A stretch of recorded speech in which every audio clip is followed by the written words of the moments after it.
I always wanted to run. I wanted to run from when I was 6, and I used to get my father to tie me around the garden and say, you know, tie me daddy, and I'd try and run faster and faster. So right from when I was a little girl, I just loved to run. I just had this dream. I just thought, I want to run for England.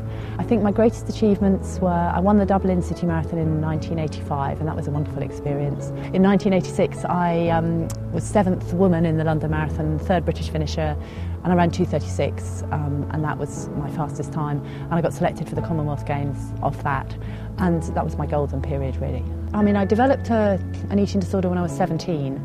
Used to not particularly like to eat, and used to use food as a way to try and get some control back, because I was, you know, brought up by quite a corrective upbringing, a very kind dad, but very corrective. My mum was ill and she died when I was a teenager.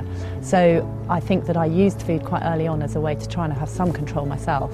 But then when I was 17, after my mother had been dead a year, and my coach suggested I'd run better if I was thinner. And unfortunately I internalised that and dieted.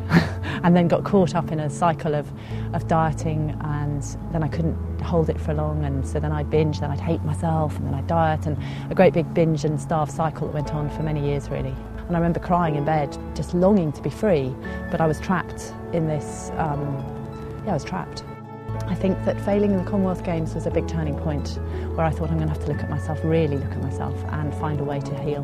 One thing I'd say that absolutely, definitely, completely and utterly you can get well. I think the fear of an eating disorder is once you start to eat normally that you'll get fat, so there's a huge fear of that. It's about not hating yourself, so whatever you put into your mouth, being able to know that you've made the choice. I think it's about choice at a deep level. So therefore, every time you are choosing to do something, know it's your choice.